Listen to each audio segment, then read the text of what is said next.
Hai semuanya, perkenalkan nama saya Jessica Petra Bondar dengan NIM 213304020163. Saya dari Universitas Prima Indonesia Medan, Fakultas Ekonomi jurusan Akuntansi. Semester genap tahun 2021-2022. Mata kuliah Sistem Informasi Akuntansi. Dengan nama dosen pengampuh mata kuliah ini ialah Bapak Hutua Samosir SPD MSI. Di sini saya akan menjelaskan topik perkuliahan saya, yaitu topik ke-6 mengenai sistem pengendalian internal sistem informasi akuntansi. Di sini saya akan menjelaskan atau membahas 6 subtopik. Yang pertama, mengenai ancaman atas sistem informasi akuntansi. Yang kedua, mengenai ancaman-ancaman sistem informasi akuntansi yang semakin meningkat. Yang ketiga, tinjauan menyeluruh konsep-konsep pengendalian. Yang keempat, klarifikasi pengendalian internal. Yang kelima, mengenai lingkungan dan aktivitas pengendalian. Yang keenam, ringkasan materi sistem pengendalian internal. Oke, sekarang saya akan menjelaskan subtopik yang pertama. Yang pertama, yaitu mengenai ancaman atas sistem informasi akuntansi. Ancaman atas sistem informasi akuntansi terbagi menjadi 4, yaitu yang pertama, ancaman yang dihadapi perusahaan adalah ancaman kehancuran. Ancaman kehancuran ini disebabkan karena bencana alam dan politik seperti kebakaran atau panas yang berlebihan. Yang kedua, banjir, gempa bumi. Yang ketiga, badai angin dan perang. Ancaman yang kedua bagi perusahaan ini ialah kesalahan pada software dan tidak berfungsinya peralatan. Contohnya seperti kegagalan daripada hardware. Ancaman yang ketiga yaitu ancaman bagi perusahaan tindakan yang tidak disengaja. Tindakan yang tidak disengaja ini seperti kecelakaan yang disebabkan kecerobohan manusia. Kesalahan tidak disengaja karena teledor, kehilangan atau salah meletakkan, kesalahan logika, sistem yang tidak memenuhi kebutuhan perusahaan, kesalahan atau terdapat kerusakan pada software, kegagalan sistem informasi dan gangguan listrik fluktuasi, serta kesalahan pengiriman data yang tidak terdeteksi. Ancaman yang terakhir atau yang keempat itu yaitu ancaman yang dihadapi perusahaan dengan tindakan disengaja. Tindakan yang disengaja ini seperti sabotase, penipuan komputer, dan penggelapan. Sekarang kita masuk pada pembahasan subtopik yang kedua, yaitu mengenai ancaman-ancaman sistem informasi yang semakin meningkat. Mengapa sistem informasi meningkat? Yang pertama disebabkan oleh peningkatan jumlah sistem klien atau server yang memiliki arti bahwa informasi tersedia bagi para pekerja yang tidak baik. Yang kedua disebabkan oleh karnalan dan sistem klien atau server mendistribusikan data ke banyak pemakai. Mereka lebih sulit dikendalikan daripada sistem komputer utama yang terpusat. Yang ketiga, ancaman sistem informasi meningkat disebabkan oleh WAN. WAN memberikan pelanggan dan pemasok akses ke sistem dan data mereka satu sama lain, yang menimbulkan kekhawatiran dalam hal kerahasiaan. Topik yang ketiga yaitu mengenai tinjauan menyeluruh konsep-konsep pengendalian. Pengendalian internal adalah rencana organisasi dan metode bisnis yang dipergunakan untuk menjaga aset, memberikan informasi yang akurat dan andal, mendorong dan memperbaiki efisiensi daripada jalannya organisasi, serta mendorong kesesuaian dengan kebijakan yang telah ditetapkan. Subtopik yang keempat, klasifikasi pengendalian internal. Prosedur-prosedur pengendalian khusus yang digunakan dalam sistem pengendalian internal dan pengendalian daripada manajemen mungkin dikelompokkan menggunakan 4 kelompok pengendalian. 4 kelompok pengendalian internal tersebut ialah yang pertama, pengendalian untuk pencegahan, pengendalian untuk pemeriksaan, dan pengendalian korektif. Yang kedua, pengendalian umum dan pengendalian aplikasi. Yang ketiga yaitu pengendalian administrasi dan pengendalian akuntansi. Dan yang terakhir atau yang keempat yaitu pengendalian input, proses, dan output.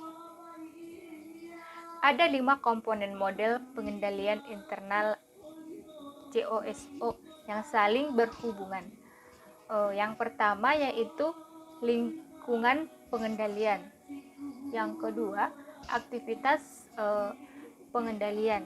Yang ketiga, penilaian risiko. Dan yang keempat yaitu informasi dan komunikasi. Yang kelima yaitu pengawasan atau monitoring. Subtopik yang kelima yaitu mengenai lingkungan dan aktivitas pengendalian. Lingkungan pengendalian terdiri dari faktor-faktor. Faktor-faktor itu yaitu sebagai berikut. Yang pertama yaitu komitmen atas integritas dan nilai-nilai etika. Yang kedua yaitu filosofi pihak manajemen dan gaya beroperasi. Yang ketiga yaitu struktur organisasional. Yang keempat yaitu badan audit dewan komisaris. Yang kelima, pengaruh-pengaruh eksternal. Yang keenam yaitu kebijakan dan praktik-praktik dalam sumber daya manusia. Yang ketujuh yaitu metode untuk memberikan otoritas dan tanggung jawab. Secara umum, prosedur-prosedur pengendalian termasuk dalam satu dari 5 kategori, yaitu sebagai berikut. Yang pertama, yaitu otoritas transaksi dan kegiatan yang memadai. Yang kedua, pemisahan tugas. Yang ketiga, yaitu desain dan penggunaan dokumen, serta catatan yang memadai. Yang keempat, penjagaan aset dan catatan yang memadai. Yang kelima, pemeriksaan independen atas kinerja. Sekarang kita masuk pada pembahasan subtopik yang keenam, yaitu mengenai ringkasan materi sistem pengendalian internal. Sistem pengendalian inter ialah suatu perencanaan yang meliputi struktur organisasi dan semua metode dan alat-alat yang dikoordinasikan yang digunakan di dalam perusahaan dengan tujuan untuk menjaga keamanan harta milik perusahaan, memeriksa ketelitian dan kebenaran data akuntansi, mendorong efisiensi, dan membantu mendorong dipatuhinya kebijakan manajemen yang telah ditetapkan. Dari definisi tadi, berarti dapat kita simpulkan bahwa tujuan dari adanya pengendalian inter itu ialah yang pertama itu untuk menjaga kekayaan dari organisasi. Yang kedua, memeriksa ketelitian dan kebenaran data dari data akuntansi. Yang ketiga, mendorong efisiensi. Yang keempat, mendorong dipatuhinya kebijakan daripada manajemen. Dilihat dari tujuan tersebut, maka sistem pengendalian inter ini dapat dibagi menjadi 2, yaitu pengendalian interakuntansi atau preventive controls, dan pengendalian intern administratif atau feedback controls. Pengendalian interakuntansi dibuat untuk mencegah terjadinya inefisiensi yang tujuannya adalah menjaga kekayaan perusahaan dan memeriksa keakuratan data akuntansi. Contohnya, adanya pemisahan fungsi dan tanggung jawab antar unit organisasi. Pengendalian administratif dibuat untuk mendorong dilakukannya efisiensi dan mendorong dipatuhinya kebijakan daripada manajemen atau yang dikerjakan setelah adanya pengendalian akuntansi. Contohnya, pemeriksaan laporan untuk mencari penyimpangan yang ada, untuk kemudian diambil tindakan. Ada 3 elemen pengendalian internal dalam sistem informasi akuntansi. Yang pertama, lingkungan pengendalian. Yang kedua, sistem akuntansi. Dan yang ketiga, yaitu prosedur pengendalian.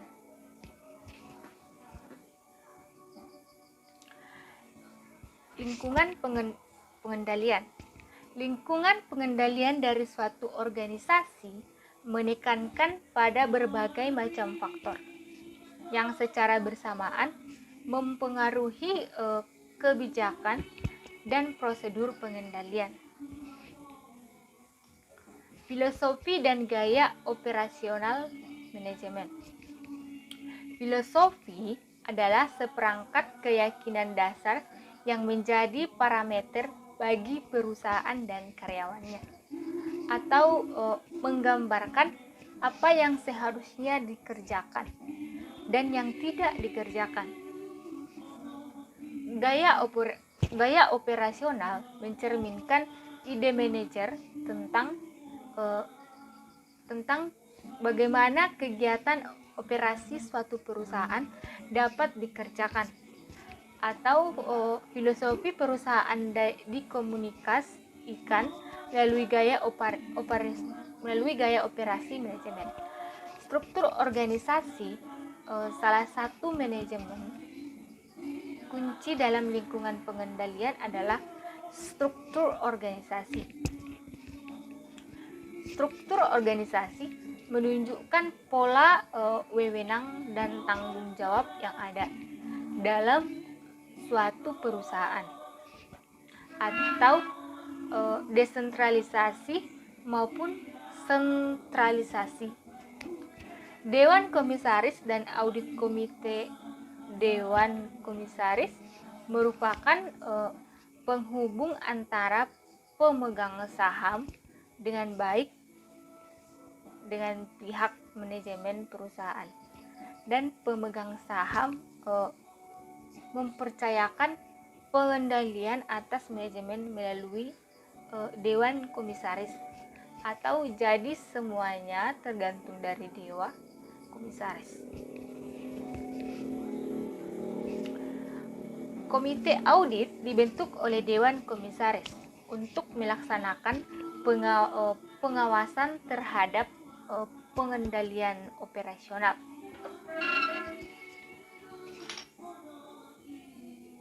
Metode pendelegasian wewenang dan tanggung jawab.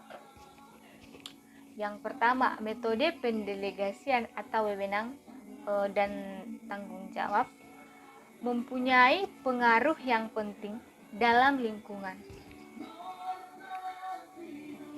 Biasanya, metode ini tercermin dalam suatu bagian organisasi.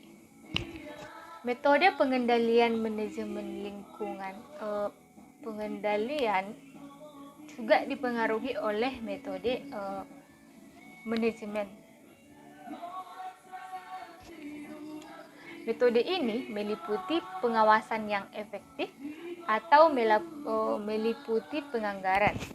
Yang kedua, laporan pertanggungjawaban atas internal, kebijakan dan praktik kepegawaian, kebijakan dan praktik yang berhubungan dengan perekrutan, pelatihan, evaluasi, penggajian, dan promosi pegawai mempunyai pengaruh yang paling dalam untuk mencapai tujuan perusahaan, sebagaimana juga dilakukan dalam minimumkan resiko. Pengaruh eksternal organisasi harus mematuhi aturan-aturan yang dilakukan oleh pemerintah maupun pihak yang mempunyai jurisdiksi atas organisasi.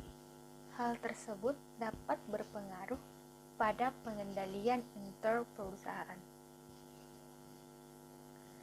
Sistem akuntansi. Sistem akuntansi tidak hanya digunakan untuk menghasilkan laporan keuangan saja, tetapi juga menghasilkan pengendalian manajemen. Prosedur pengendalian. Prosedur pengendalian merupakan kebijakan dan aturan mengenai kelakuan karyawan yang dibuat untuk menjamin bahwa tujuan pengendalian manajemen dapat tercapai. Secara umum, prosedur pengendalian yang baik terdiri dari yang pertama, penggunaan wewenang secara tepat untuk melakukan suatu kegiatan atau transaksi. Yang kedua, pembagian tugas. Yang ketiga, pembuatan dan penggunaan dokumen dan catatan yang memadai. Yang keempat, keamanan yang memadai terhadap aset dan catatan. Yang kelima, pengecekan independen terhadap kinerja. Penggunaan wewenang secara tepat dalam organisasi. Setiap transaksi hanya terjadi atas dasar otorisasi dari pejabat yang memiliki wewenang untuk menyetujui terjadinya transaksi tersebut. Oleh karena itu, dalam organisasi harus dibuat sistem yang mengatur pembagian wewenang untuk otorisasi atas terlaksananya setiap transaksi. Dengan adanya pembagian wewenang ini akan mempermudah jika akan dilakukan audit trail, karena otorisasi membatasi aktivitas transaksi hanya pada orang-orang yang terpilih. Otorisasi mencegah terjadinya penyelewengan transaksi kepada orang lain. Pembagian tugas. Pembagian tugas memisahkan fungsi operasi dan penyimpanan dari fungsi akuntansi atau pencatatan. Dan suatu fungsi tidak boleh melaksanakan semua tahap suatu transaksi. Dengan pemisahan fungsi operasi dan penyimpanan dari fungsi pencatatan, catatan akuntansi yang disiapkan dapat mencerminkan transaksi yang sesungguhnya terjadi pada fungsi operasi dan fungsi penyimpanan.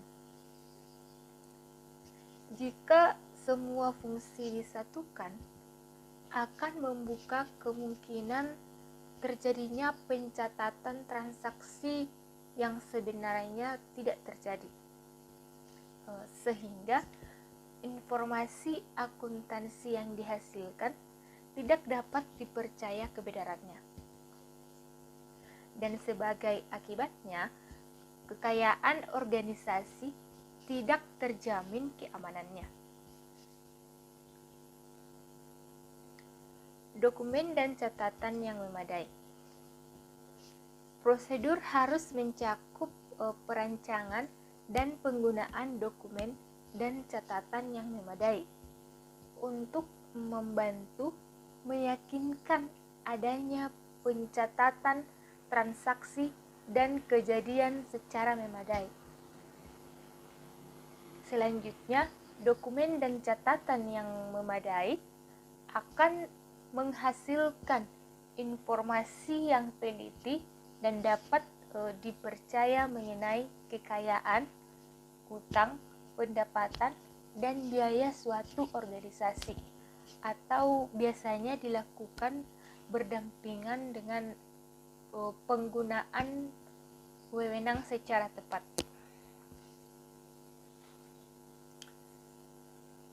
Keamanan yang memadai terhadap aset dan catatan. Keamanan yang memadai meliputi pembatasan akses ke tempat penyimpanan aset dan catatan perusahaan untuk menghindari terjadinya pencurian aset dan data atau informasi perusahaan. Pengecekan independen terhadap kinerja. Semua catatan mengenai aktiva yang ada harus dibandingkan atau dicek secara periodik dengan aktiva yang ada secara fisik.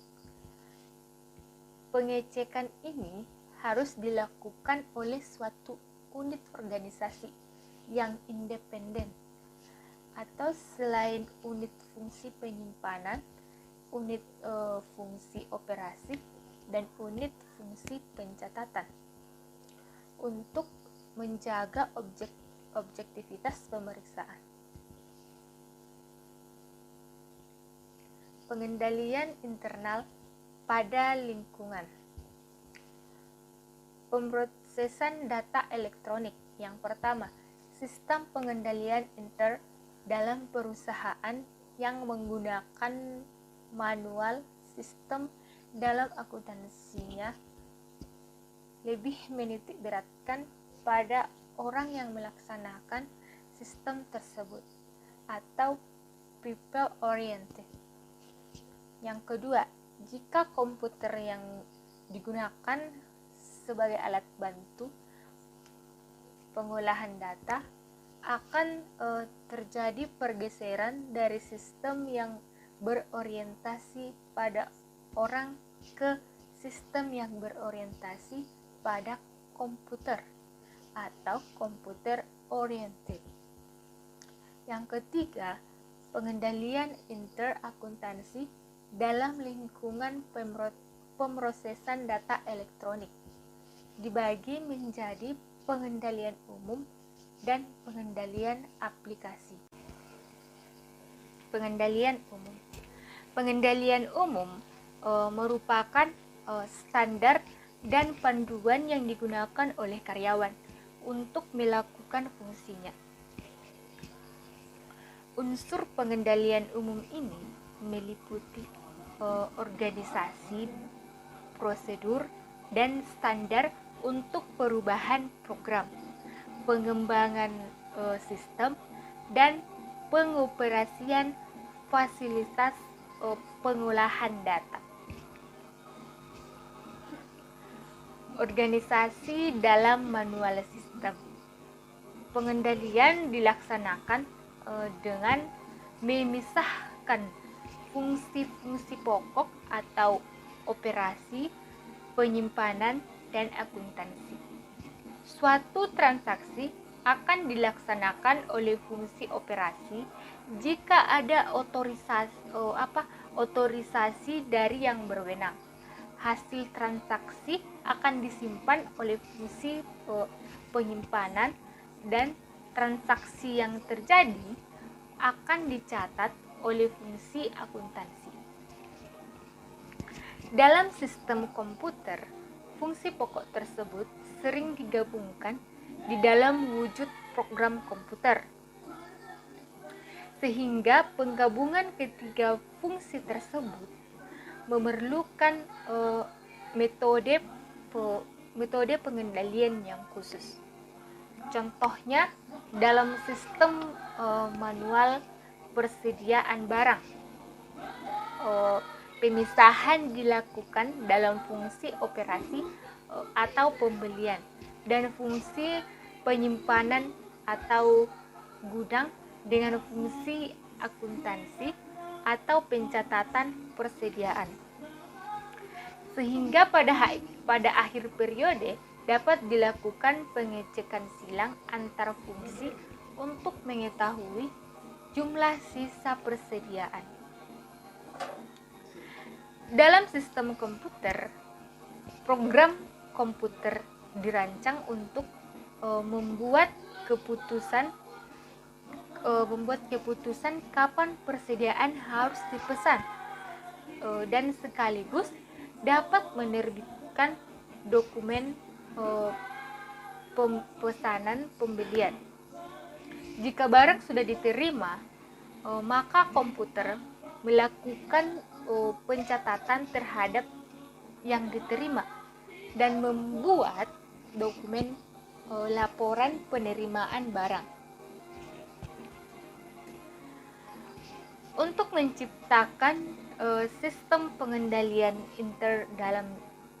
dalam lingkungan PDE, maka perlu diadakan pemisahan fungsi-fungsi tersebut, yaitu sebagai berikut.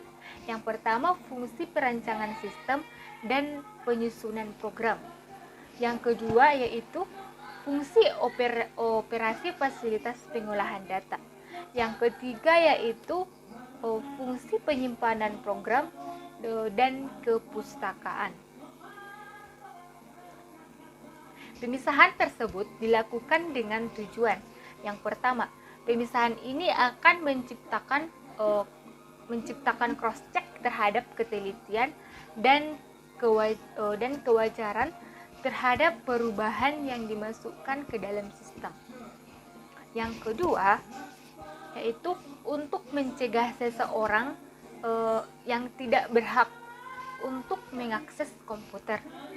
Yang ketiga, yaitu untuk mendorong efisiensi karena adanya spesialisasi.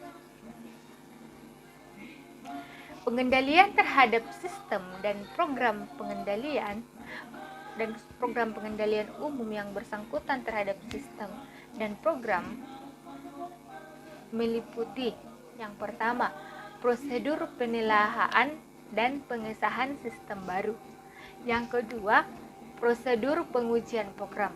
Yang ketiga, prosedur pengubahan program. Dan yang keempat, dokumentasi. Pengendalian terhadap fasilitas pengolahan data.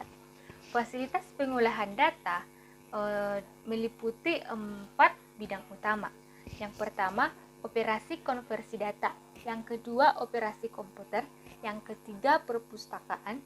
Yang keempat, fungsi pengendalian. Kegiatan konversi data terdiri dari pengubahan data dari dokumen sumber ke dalam bentuk yang dapat dibaca oleh komputer, baik dengan metode bits maupun online processing. Pengendalian terhadap operasi komputer meliputi akses ruangan komputer yang terbatas, pembuatan instruksi yang jelas mengenai perubahan data dokumen sumber jadi mesize readable form, password yang digunakan untuk mengatur penggunaan komputer.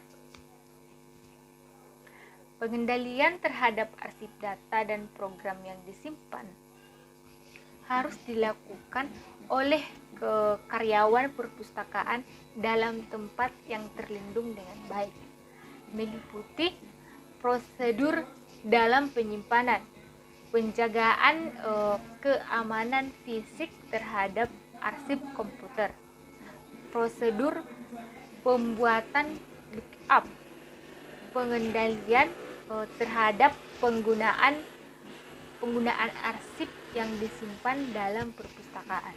Oke, cukup sekianlah penjelasan mengenai topik hari ini. See you and goodbye.